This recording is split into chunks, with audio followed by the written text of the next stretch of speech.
కంటికి కునుకు కరువైతే తనువు తల్లడిల్లిపోతుంది.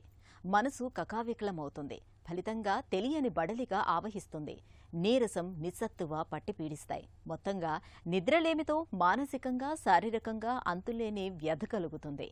ఈ నిద్ర కష్టాల్ని అధిగమించేందుకు మనలో చాలామంది ఇష్టం లేకపోయినా నిద్ర మాత్రల్ని ఆశ్రయిస్తూ ఉంటారు. అయితే జీవనశైలిలో కొన్ని ప్రత్యేక జాగ్రత్తల్ని తీసుకోవటం ద్వారా నిద్రలేమిని సులువుగానే జయించవచ్చని చెబుతారు నిపుణులు. నిద్రలేమికి కారణాలు, పరిష్కార మార్గాల గురించి ఇప్పుడు తెలుసుకుందాం.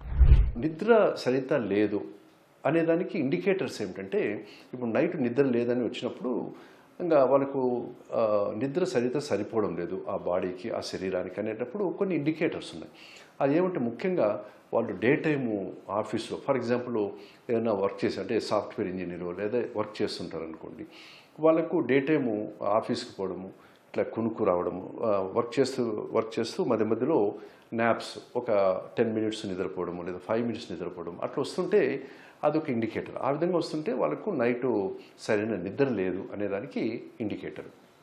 ఇంకోటి ఏమిటంటే నైటు కొందరు గురక పెట్టే అలవాటు ఉంటుంది. సో ఈ గురక నార్మల్గా 80% ఆఫ్ వాళ్ళకు ఎటువంటి ఇబ్బంది ఉండదు, కానీ బట్ ఒక 10-20% ఆఫ్ వాళ్ళకు ఆ గురక వల్ల ఏమిటంటే మధ్య మధ్యలో స్లీప్ డిస్టర్బెన్సెస్ అయ్యేసి తర్వాత బ్రెయిన్కి సరైన ఆక్సిజన్ అందక డే అంతా కునుకు తీస్తుంటారు. అది ఒక రకమైన ఇది.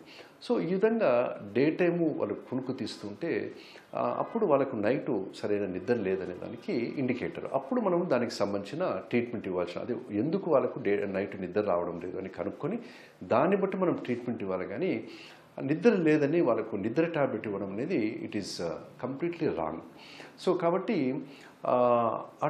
వారికి అటువంటి పేషెంట్, అది ఆమెకు ఎగ్జాంపుల్ చెప్పాను చూడండి ఇంతకుముందు, ఆమెకు ఏం చెప్పానంటే, మీకు డే టైం యాక్టివ్గా ఉన్నారు కాబట్టి నైట్ మీరు ఎంత నిద్ర వస్తుందో మీరు నిద్ర లేదంటున్నారు, ఏదో ఒక టైం మీరు నిద్రపోతున్నారు కాబట్టి ఆ నిద్ర మీ శరీరానికి సరిపోతుంది. ఇంకా అంతకంటే ఎక్కువ నిద్ర మీకు అవసరం లేదు.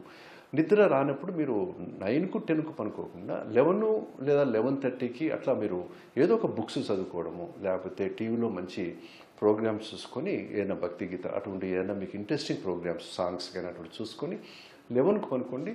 పొద్దున్నే 4కు 5కు లేసేసి మళ్ళీ మీ పని మీరు చేసుకోండి. అంతేగాని నిద్ర లేదని మనం నిద్ర టాబ్లెట్స్ వాడడం అనేది తప్పని నేను చెప్పడం జరిగింది.